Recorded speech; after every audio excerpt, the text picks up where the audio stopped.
Vamos lá. Vamos. Sejam bem-vindos ao podcast Conexões Fortes. Hoje trataremos diversos temas relacionados à saúde, atualidade e sempre com um toque de diversão. Isso, então a Fortes é a formação técnica em saúde, escola técnica já de tradição aqui em Salvador. Já tem mais de 25 anos no mercado, que antigamente era conhecido como INJET, Instituto de Saúde São Judas Tadeu. E olha, para você que está acompanhando a gente, eu sou Ana Raquel Barreto, quem acabou de falar é Michele, e teremos convidados muito especiais. Na verdade, são 3 convidados, mas a gente vai fazer um rodízio aqui no final, tá bom?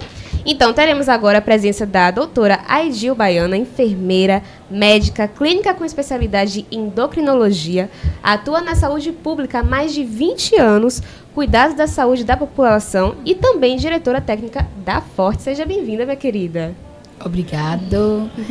Eu estou aqui, né? Aceitei o convite de vocês, né? Para estar aqui disponível às perguntas, fazer essa interação com vocês, junto à Fortes, né? Que é uma escola de renome, que tem um compromisso de formar profissionais de qualidade para atender as necessidades dos nossos pacientes aí, tanto na rede privada como na rede pública, unidade de saúde, postos, entre outras situações. Perfeito. E também teremos o enfermeiro Elinaldo Pedreira, especialista em emergência e obstetrícia, com atuação no setor público e privado há mais de 20 anos. Seja bem-vindo, Elinaldo.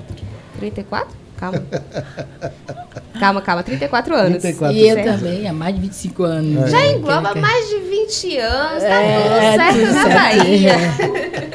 Seja muito bem-vindo. E já teremos uma terceira convidada, tá? Mas segura aí, fica até o final e aproveita para dizer. Curta, comente, compartilhe. Tem alguma dúvida? Deixa aqui nos comentários que a gente responde numa próxima, tá bom?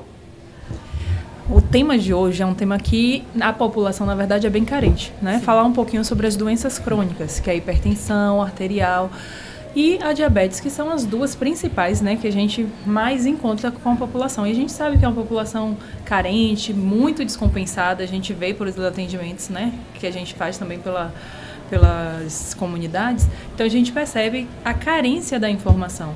Então, é extremamente importante a gente saber a necessidade, né, de como tratar, de como acompanhar, o que é que eu faço, se eu tenho ou se eu tenho algum familiar. E é esse bate-papo que a gente vai ter aqui agora. Com certeza. Querendo ou não, é uma pauta que nós 4 aqui vamos tratar e daqui a pouco mais uma, ou seja, no final das contas serão 5 pessoas tratando desse assunto, que é muito até vítima de fake news, né, desinformação. Eu fiz perguntas aqui no Bastidores ligado a dietas que supostamente podem curar a diabetes, mas daqui a pouco a gente vai. Já teve uma resposta? Já tive a resposta, mas a gente tem que compartilhar com o povo. Espero que seja uma resposta baseada na ciência, né? Porque folha não cura diabetes. Pois é. Porque hoje nós temos que focar nas pesquisas, né? Nas evidências médicas. Temos que trabalhar verídicas em cima de evidências médicas. Chega de fake news. Fake news de curandeirismo, né? Tem tanta gente que pensa que pode curar doença crônica. Chá milagroso. Pronto. Pois é. Vamos começar com a doutora Aidil. Como identificar uma doença crônica? Conta aí pra gente. Gente, doença crônica, né? Nem sempre vem acompanhado de sintomas, né? Nós temos doenças crônicas modificáveis e não modificáveis. Né? As causas. Nós temos doenças crônicas que são as doenças cardiovasculares, né? Como hipertensão. Sim. E as doenças crônicas, é um exemplo delas, metabólicas, que é o diabetes, certo? Essas doenças crônicas, nós estamos perdendo a guerra para essas doenças crônicas, porque são doenças crônicas que estão aí em todo o mundo, né? Acometendo cerca de 50% de toda a população mundial, morrendo mais de 40%, né, de pessoas, né, acometidas de doenças crônicas. E olha que eu só estou falando da diabetes e hipertensão, mas temos aí doenças crônicas outras que estão vinculadas à parte osteoarticulares, psiquiatria, as doenças crônicas psiquiátricas, certo? Uhum. E as doenças crônicas que acometem o aparelho respiratório, como asma e DPOC, certo? Uhum. Mas, voltando à hipertensão e diabetes, que são as duas que estão mais matando no mundo, que está deixando sequelas pelas complicações das duas e estão deixando as pessoas sem qualidade de vida. né? Essas duas doenças que são transmitidas por fatores modificáveis e não modificáveis, certo? Os não modificáveis vem aí a etnia, né? Idade, certo? E a herança familiar, a genética, questão hereditária. E as modificáveis são os hábitos de vida, alimentação, cigarro, o álcool, sedentarismo. Consequentemente, esses também desencadeiam outra doença crônica que está aí muito marcante no nosso meio, que é a obesidade.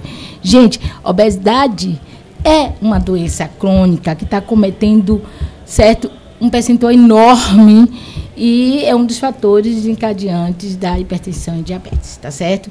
Então, a diabetes, as pessoas, né, iniciam, né, por esses fatores não modificáveis, a obesidade, cigarro, uma alimentação não adequada, e elas começam com pré-diabetes. Se o profissional identificar o pré-diabetes, que vai de 5,7 a 6,4, e começar a tratar esse pré-diabetes, impedindo que a pessoa, né, venha evoluir para um diabetes, gente, isso aí já é uma excelente dádiva para diminuir complicações, para diminuir o aumento dessa doença diabetes, né? Sim. Que chamando a atenção aqui, que diabetes mellitus não é só a diabetes tipo 2, né, que são causadas por esses fatores modificáveis. Mas temos a diabetes tipo 1, diabetes autoimune, diabetes MOD 1, MOD 2, MOD 3, MOD 4, MOD 5. Quais são as diferenças disso aí? Essas diabetes são causadas por fatores não modificáveis, genética, né? A diabetes tipo 1, a criança já nasce sem secretar insulina, são os pacientes insulina dependentes, certo? E nós temos aí o LADA, que parece com diabetes tipo 1, e muitas vezes são diagnosticadas com tipo 2, que vem na fase infanto-juvenil, 19, 20, 22 anos, é um diabetes LADA, que vai depender de insulina, igual diabetes tipo 1, que as pessoas não estão sabendo tratar. Os médicos lá da ponta, do postinho, não estão sabendo tratar esse diabetes. Esses pacientes, eles evoluem com complicações, certo?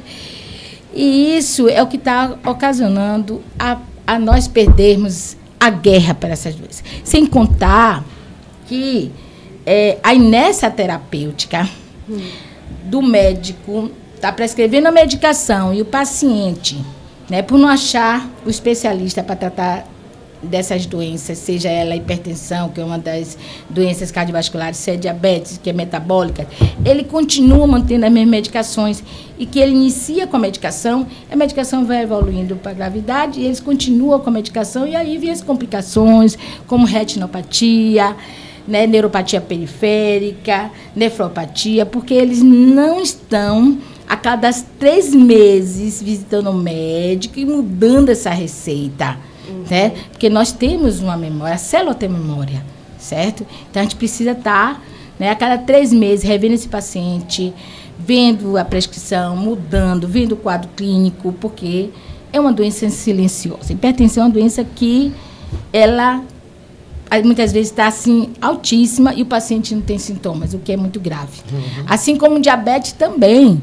Vem aí oxidando o neurônio dos olhos, dos rins, dos pés. Paciente, quando entra num quadro de complicações, ele já está a ponto de fazer uma amputação para o pé diabetes, né?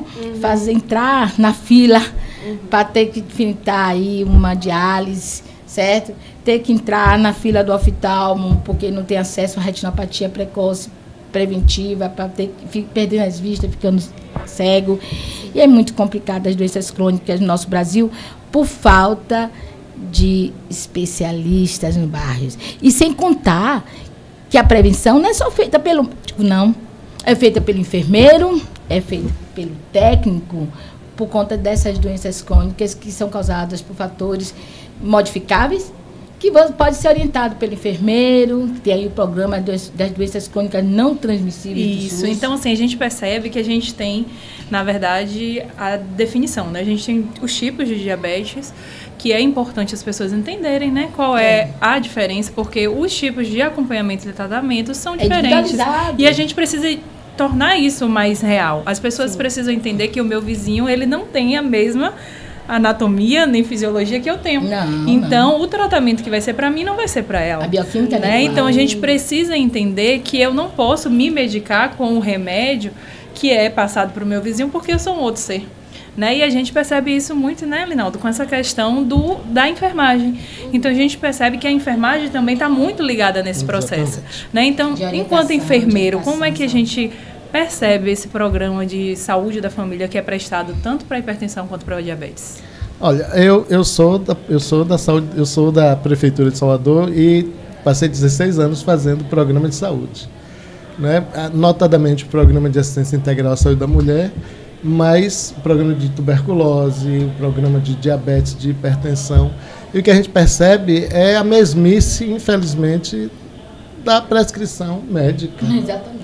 Entendeu? As receitas são só reescritas e essa questão da individualidade, da atenção ao paciente, infelizmente, não se percebe na saúde coletiva, na saúde pública, né? Porque se tem as pessoas de condições precárias, né, de pessoas de baixa renda, a gente as coloca como iguais. Todas são iguais. E não pode ser. Não pode ser, né? Porque elas são pobres, elas são iguais. Elas são iguais, o medicamento também é igual. Não tem individualidade de medicação, não tem investigação de efeitos colaterais, peso, não tem idade. Nada. Ninguém se preocupa com esses detalhes, infelizmente, na saúde pública. Eu não vou falar de Salvador porque é um problema do Brasil, né? E se a gente do Brasil, né? E do mundo. Mas se a gente for para fora, se a gente for para a Europa, para os Estados Unidos, a gente pega uma condição melhor de vida. Os americanos não têm convênio de saúde. Eles, para terem saúde, têm que ter dinheiro, então tem que ter um cartão de saúde, o Safe Security. Mas, assim, a população americana é muito doente. 54% da população americana, você ia ficar lá, não ia atender todo mundo como endocrinologista. A obesidade é fator de risco.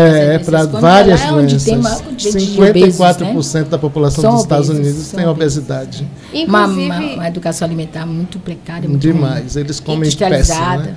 Alguns comem bem porque tem dinheiro. Porque comida nos Estados Unidos é cara. Entendeu? Nós temos um programa excelente que é o nosso SUS. Nosso Sistema Único de Saúde Se é muito bom. Na plenitude seria excelente. Agora só precisa de um excelente planejamento.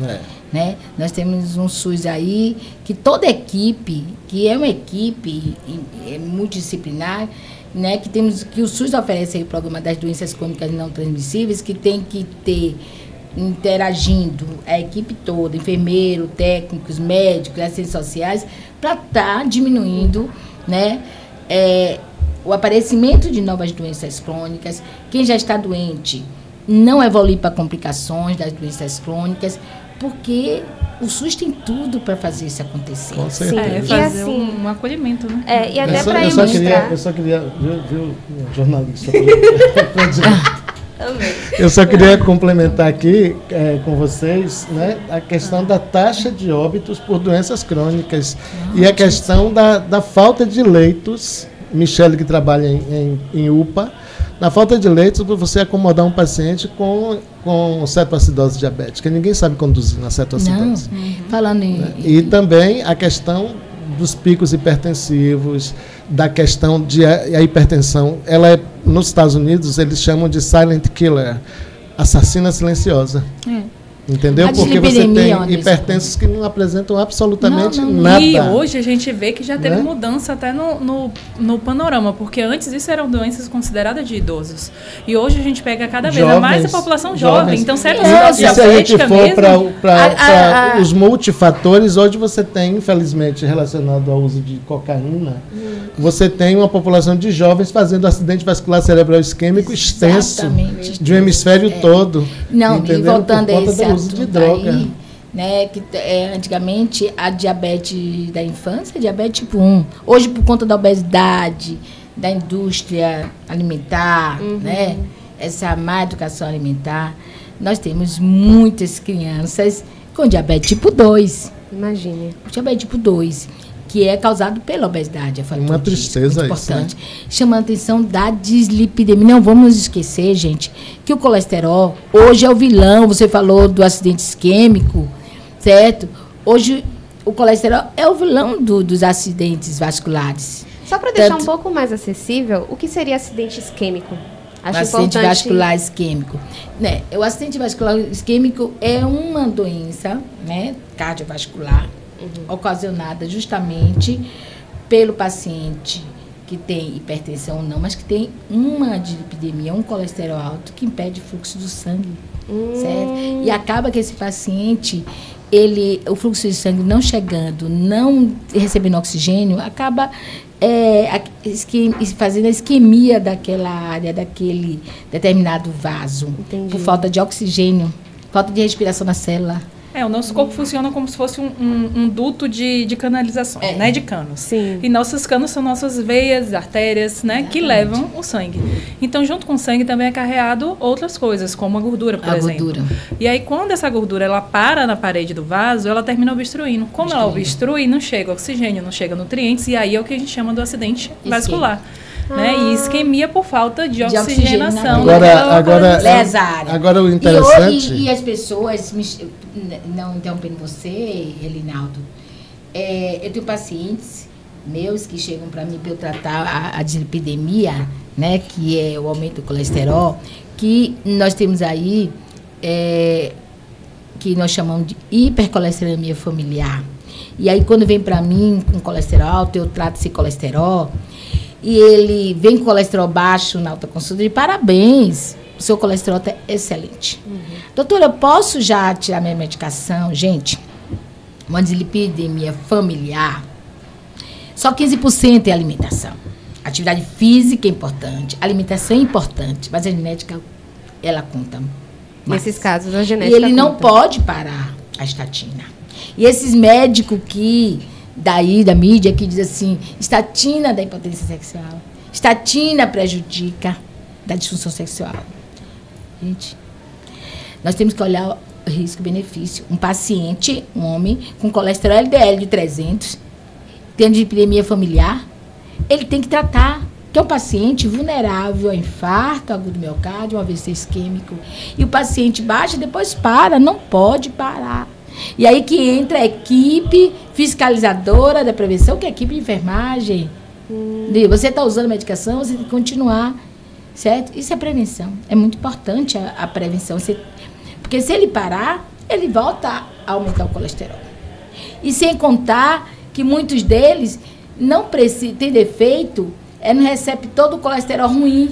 Aí precisa de associar outra droga, a estatina, que nós temos aí a ezetimibe, uma excelente droga.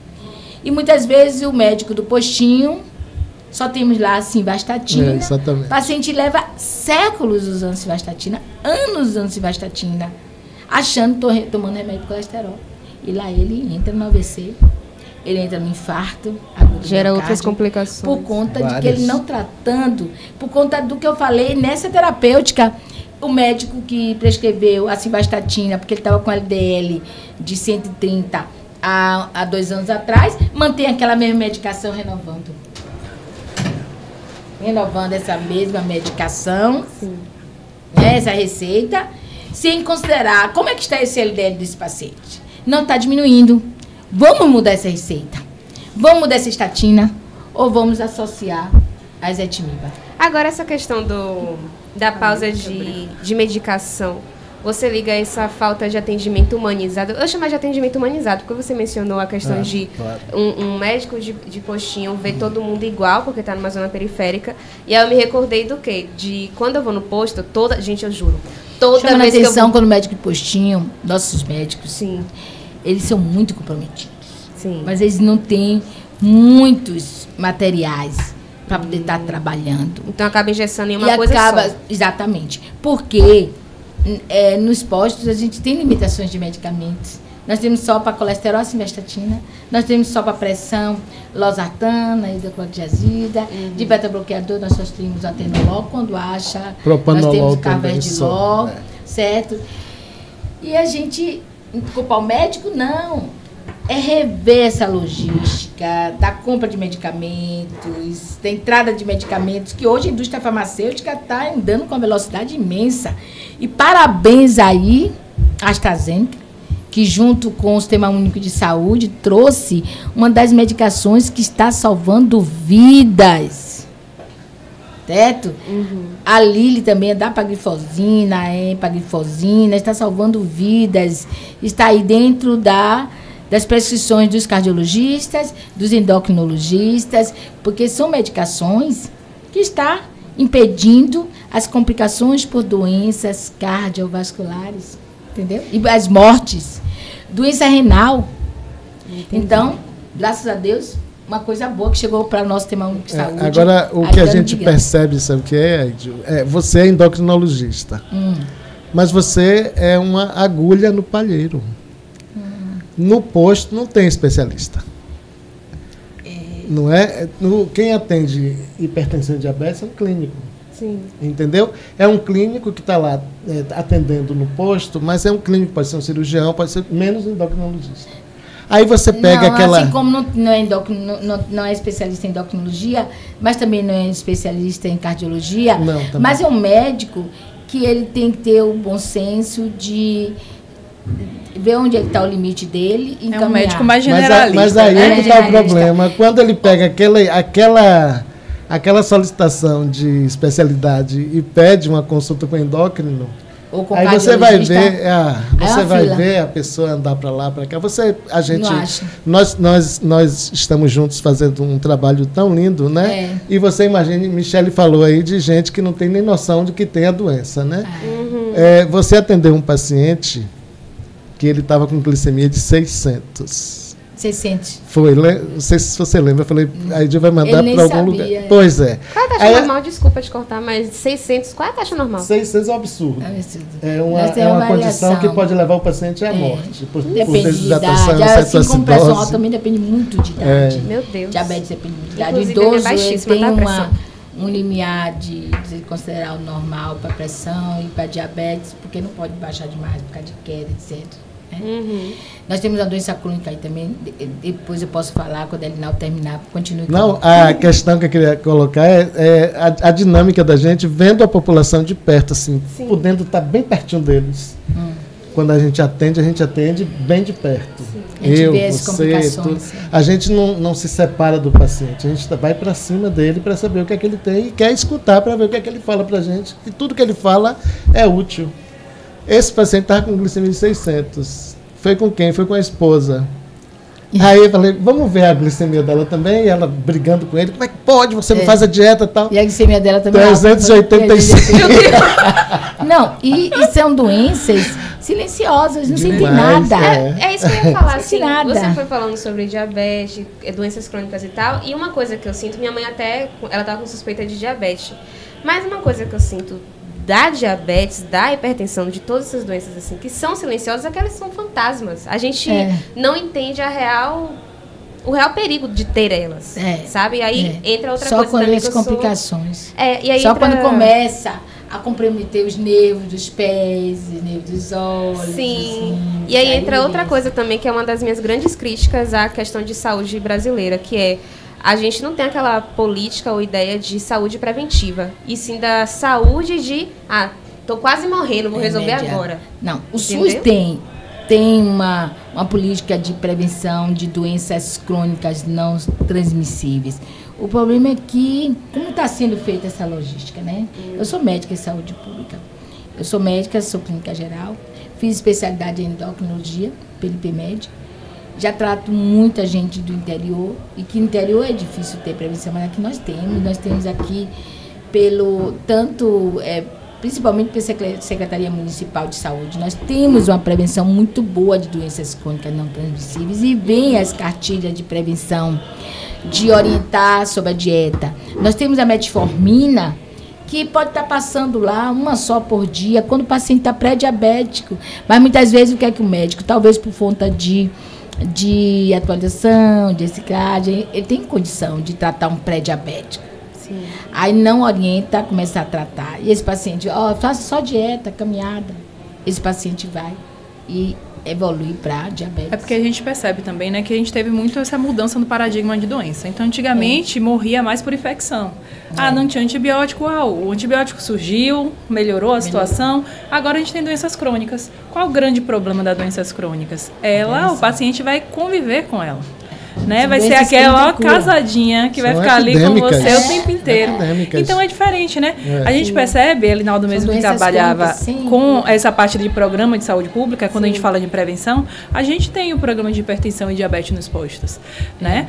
Que faz justamente até com os próprios enfermeiros hoje prescrevendo essa parte de medicação, que é uma dos grandes celeumas que a gente tem, justamente para evitar, né, a evolução e que esses pacientes não sejam vistos na individualidade, né, que é justamente trazer eles para esse programa e ele ser acompanhado ali, né? Então, ele pode até falar melhor sobre essa questão. É hipertensão, na realidade a gente focou muito aqui no diabetes, porque empolga falar de diabetes. Diabetes, eu sou apaixonada por diabetes. Estou aqui na frente de endocrinologista. Mas também vamos falar que paralelo à hipertensão, diabetes, gente, está sendo um número crescente de depressão aí. 300 milhões. E sem a quantidade suficiente de médicos psiquiatras. A perspectiva para esse ano, a perspectiva até o final do ano de 2024, depois da pandemia, aumentou muito o número de pacientes é de 300 milhões de pessoas com depressão maior. E essa ansiedade, essa depressão está levando muita dores crônicas, fibromialgia. Gente, é incrível. Eu sou suspeita porque eu sou médica de saúde pública. Eu sou muito acolhedora dos problemas do paciente. E eu sofro muito, porque eu quero resolver. Foi por isso que eu botei um centro de atenção em saúde gratuita na Cidade Baixa, no bairro da Paz, para atender essas pessoas vulneráveis que não têm acesso a especialidades. Para eu tentar ver, eu sei que eu sozinha não vou dar conta, né?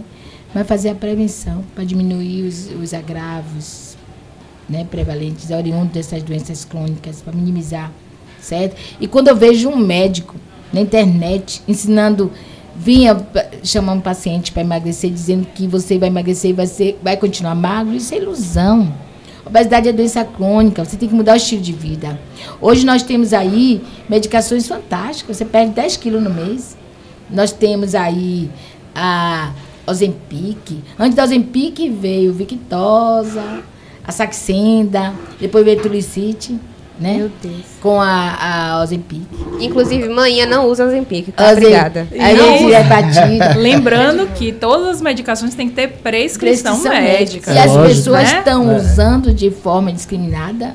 O fulano tal perdeu 10 quilos, eu vou usar. Só que se as medicações, você perde peso porque ela aumenta a saciedade. São moléculas de GLP-1 que quando você come, produz de forma automática, mas logo ela desaparece na célula. E ela não, você ingere em você um análogo de GLP-1 que vai manter você saciada durante um bom tempo.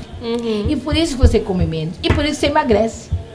Só que quando você para de usar essa semaglutida, essa liraglutida, que são várias liraglutidas, Victoza, Saxenda, são várias as semaglutidas, como temos aí a atriz, mas também nós temos a dulaglutida, que é a Trulicity, mas temos aí também outras que estão vindo aí, a Dizepatida, que vem, é um análogo de GLP-1 com GIP, que vai aumentar mais ainda o tempo. Só que você parou, usou 3 meses, volta a engordar de novo.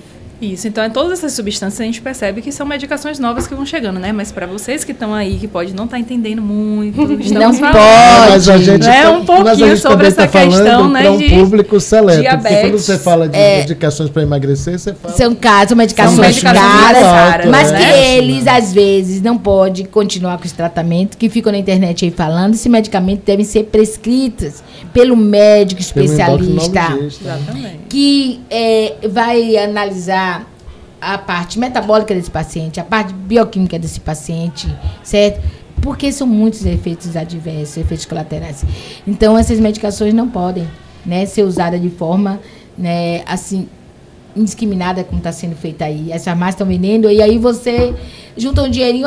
Eu soube que a Ozempic está na moda, né? Está na moda. Aí junta dinheirinho, compra Ozempic, emagrece, depois no outro mês volta a engordar, e ela pode ter alguns... Não seria mais fácil focar em reeducação alimentar, acompanhamento com nutricionista, acompanhamento com outros médicos? Exatamente. Porque nós temos alterações metabólicas lá no hipotálamo, que é genética, a obesidade. Nós temos que mudar lá, né, o nosso sensório límbico. Ele tem que ser monitorado por uma atividade física regular, uma alimentação saudável, regular, porque quando você pula disso, e o uso de medicação contínua para diminuir a ansiedade, para melhorar o metabolismo, porque é doença crônica. Agora eu queria ir para Elinaldo. Consequentemente, se você perde peso, você melhora a hipertensão, você melhora a diabetes, você melhora as doenças ósseas, as doenças crônicas ósseas, certo? Você melhora a qualidade de vida de maneira geral. Você vive mais também, né? Porque senão, cadeia. Só para antes de você me perguntar, só para complementar o que o Michel tinha colocado, né, a gente tem na hipertensão um problema 3 vezes maior do que o diabetes. A hipertensão é uma das doenças mais mortais que a humanidade conhece. E em números estatísticos, né, assim, se a gente for colocar em números aqui, a hipertensão ela acomete 3 vezes mais a população do mundo do que o diabetes mellitus, né? E essa questão de melhorar a qualidade de vida, diminuir a ingesta de sal, por exemplo, né? E também é importante de colocar aqui que tem hipertensos não sódio dependentes. Tem hipertensos que, comendo ou não sal, eles vão ter a pressão, os picos hipertensivos, e esses picos hipertensivos é que vão provocar as complicações todas, muitas, relacionadas à hipertensão. Hemorragia, não é hemorragia de retina, hemorragia cerebral. Retina? De retina. Sim. Misericórdia. Os acidentes vasculares hemorrágicos. Os acidentes vasculares hemorrágicos. Né? O acidente vascular cerebral hemorrágico, ele não dá tempo a você de se defender, porque a maioria das pessoas que têm AVC hemorrágico, elas morrem. Sem contar que essa falta de educação alimentar é outra doença crônica aí que as pessoas não se dão conta e só mandam fazer atividade, que é a esteatose hepática. Nós estamos aumentando muito o número de pessoas que estão evoluindo para hepatite gordurosa e cirrose gordurosa por não tratar a esteatose hepática. Hoje a indústria farmacêutica está aí, tem indicações fantásticas. Você trata o paciente com medicação, no esteatose hepática, para não evoluir do grau 1 para o grau 3, chegar até uma hepatite e até uma cirrose. Agora, e junto com atividade física e alimentação. Você me pediu os exames, vou falar aqui das nossas particularidades, eu fiz. E aí o radiologista, o ultrassonografista, falou bem assim, poxa, estou aqui procurando esteatose, não tem esteatose, doutor, não procure mais nada não, me deixe quieto. Porque quem procura acha. Deixe quieta a minha barriga, não tem nada aqui. Está crescendo muito o número de esteatose demais. Né? Então, essa é a educação alimentar. Aliás, na nossa cultura, na cultura hipercalórica, né? Da hipertensão a gente não falou tudo ainda, porque a hipertensão, além das hemorragias intraoculares, hemorragias cerebrais, acidente vascular cerebral isquêmico, tem o infarto do miocárdio também, que é mortal também. O infarto que é uma complicação cardiovascular, né, oriunda justamente do colesterol. Também. Entendi. Né? E só para explicar minhas reações, tá? Quando eles falam de olho, isso, aquilo, sei lá, sangrando pelo olho, é porque, assim, eu assisto qualquer cirurgia de boa. Gosto de ver sangue, gosto de ver... Tudo bem, beleza. Agora, ligada a olho, não curto. Agora eu quero ir para Elinaldo. Eu queria que você explicasse para a gente quais são os cuidados de enfermagem, tanto para paciente diabético, quanto que tem hipertensão. A gente estava discutindo uma prévia aqui, fazendo um ensaio do que a gente ia falar antes de você chegar. Sim. E basicamente assim, o diabético ele vai ter que aprender a se autocuidar. Entendeu? O diabético que se autocuida, que está presente ali na consulta médica dele, trimestralmente, tendo os exames dele avaliados, ele não vai para o hospital receber cuidados, porque os cuidados hospitalares, eles, infelizmente, culminam, né, terminam com a amputação de um membro, entendeu? Com uma fila aí para fazer hemodiálise, para ficar... Hemodiálise não tem hemodiálise não tem fila, mas você tem a sua vaga para fazer hemodiálise, você vai ficar na fila do transplante renal. Só que você tem uma doença crônica que você não cuidou e que você já teve essa complicação da insuficiência renal crônica causada pelas suas próprias ingerências na sua saúde. Então, o diabético, ele tem essa tendência, o hipertenso também, de fazer coisas que não devem ser feitas. Uma resistência muito grande, né? Eu vou me permitir até dizer para você o seguinte, ó, eu conheço vários diabéticos e que postam 12 garrafas de Heineken, porque Heineken é puro malte, o diabético pode beber. Meu Deus. Diabético não pode beber. Entendeu? Não pode beber nem Heineken, não pode beber nada. Nada? Não. Nem uma cachaça? Pois é o álcool. Meu Deus. A Heineken tem um vinhozinho. Ai, que tristeza. A gente sabe que isso também pertence, né? Diminuir o estresse, né? Aqui do microfone. Tá tão conversa que a gente corta à vontade. Tá à vontade. Corta o microfone da doutora. Hoje eu estava. Foi um dia intenso hoje, né? Quando me chamaram aqui para esse bate-papo. Ela gosta de falar. Eu gosto de falar, né? Hoje foi um dia muito intenso. O hipertenso também. Quando me dá o microfone, eu fico à vontade. Eu falo. Porque me incomoda, gente. Quando ele falou de leite, eu já estava querendo falar aí que a nossa regulação, projeto, né, é bom. Demais. É maravilhoso. Mas o que é que falta é o planejamento, é gestão de leitos. Né? Eu sou uma médica que ando muito pelos municípios, atendo muito fora de Salvador. Né? Eu amo. Viajante. Eu sou médica viajante. Atendo aí cerca de uns. E a gente, por nossa 18 municípios. Eu só parei agora, né? Porque pela necessidade de parar mesmo aqui em Salvador, por causa desse trabalho meu aqui em Salvador. Trabalhando em emergência, Edil, a gente sofre mais ainda do que você andando pelos interiores. Porque a gente tem que administrar nos municípios. Que a gente não pode administrar onde a gente está atendendo, porque a gente sabe que precisa de um setor de alta complexidade.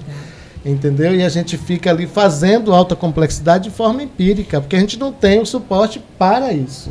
Entendeu? É por isso que muitas vezes assim, o médico ele não quer ir para o interior, aí traz médico de fora. Não é para trazer médico de fora, não. Não. Nós temos muitos médicos, bons médicos. Só o que está faltando é carreira, plano de carreira para esses médicos. É um hospital de qualidade para evitar que essas pessoas no interior vulneráveis morram. Eu trabalho de medicamentos, então, nós médicos queremos ir para o interior. Eu vou para o interior. Nós não nos omitimos a não ir para o interior, não. Para trazer médico cubano, médico de fora, para tomar o lugar nosso do brasileiro, não. O problema é plano de carreira do médico. É dar condições de trabalho a esse médico. Rever essas questões. E sem contar, gente, voltando à regulação, gestão de leitos, que eu ia falar anteriormente, internar um paciente crônico, doença crônica, resolveu a doença crônica, não tem cura. Resolveu, tratou da complicação, ele é um paciente que tem que ter alta para continuar o tratamento dele em casa. E ele fica ocupando o leito de uma pessoa que está na regulação esperando para tratar o problema agudo. Isso é muito comum, a gente percebe, principalmente com doenças vasculares, né? Porque a gente tem hoje uma quantidade de pacientes que têm diversas lesões por consequência, né, do diabetes, tratamento tanto da hipertensão quanto do diabetes, e que fica um paciente ali esperando um leito de vascular, ó.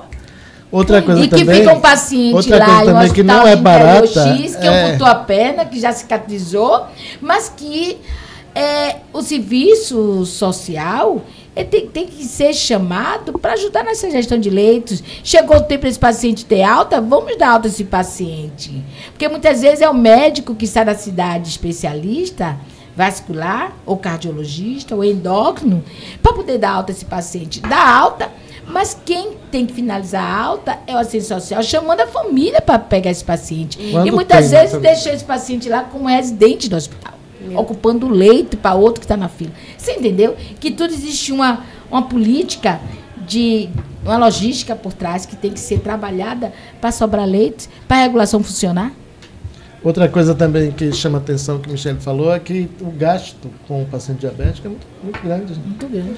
Então, você tratar uma ferida, um pé diabético com curativos, é melhor você fazer a prevenção, que é mais barato. Claro, óbvio. Muito entendeu? Mais. Se você for comprar remédios aí desses de ponta, da AstraZeneca, por exemplo, caríssimos, mas o custo-benefício é muito maior do que você deixar internados 90 dias um paciente fazendo curativo. Você pega um paciente diabético mal controlado, caríssimos você também. Não tem medicações, que hoje nós temos fármacos hipoxemiantes de excelência, que além de baixar bem o açúcar, ele ainda trata as doenças cardiovasculares e renal. Ele é um protetor cardiorrenal também, além de ser um hipoxemiante. E ele não tem acesso. Aí o que é que faz? O que é que o médico do posto vai fazer com um paciente com diabetes controlado, mesmo obeso, insulina? E o que é que vai acontecer com esse paciente obeso? Engordar mais ainda. Porque só tem insulina. Ou insulina, ou aglicazida, ou a metformina, ou a glibenclamida, que é a pior sulfonilureia que tem. Meu Deus, eu risco do meu mapa.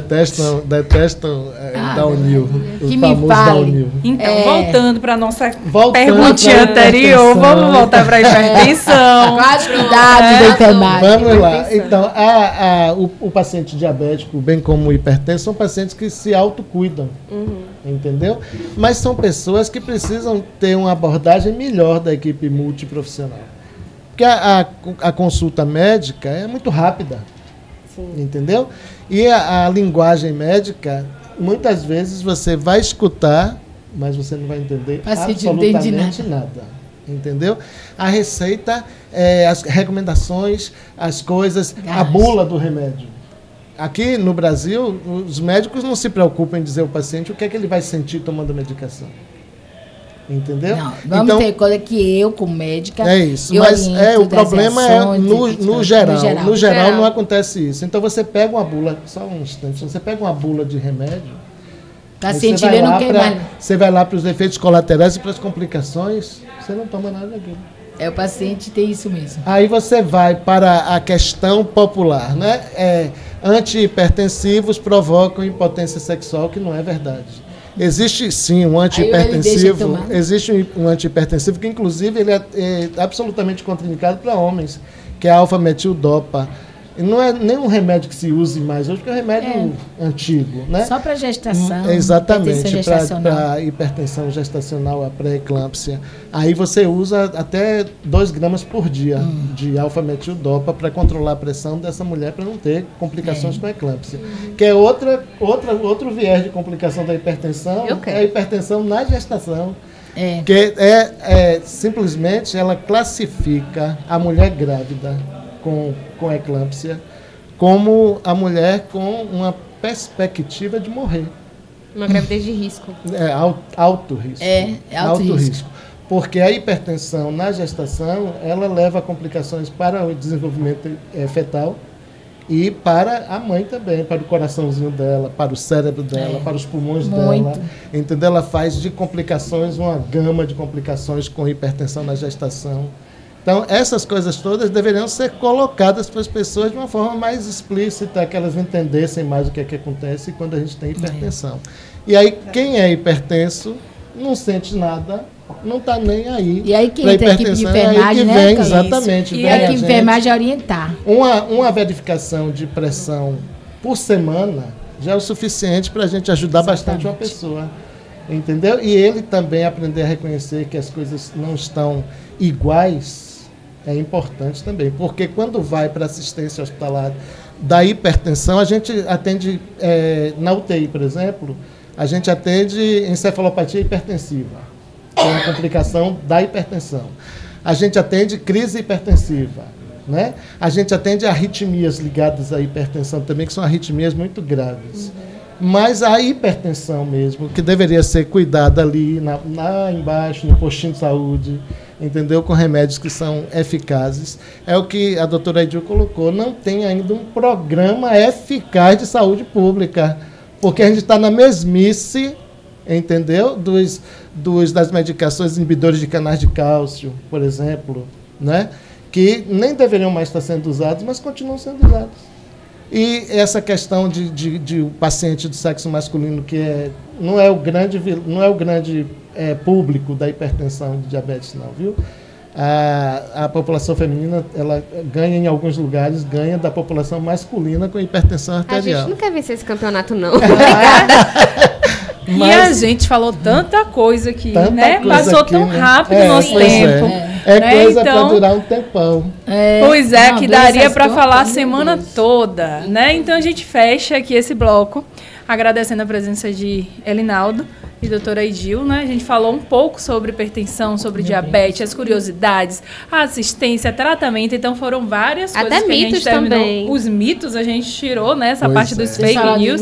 Falamos, você falou. Então a gente agora encerra essa parte. A gente vai trazer agora a técnica Angélica, que também é de lá da Fortes, aluna de lá da escola. Fazendo especialização agora, né, em emergência, e vai também contar para a gente um pouquinho, né, dessa vivência da parte de enfermagem em relação à parte técnica, que também é importante. Vamos lá. Eu agradeço o convite, viu?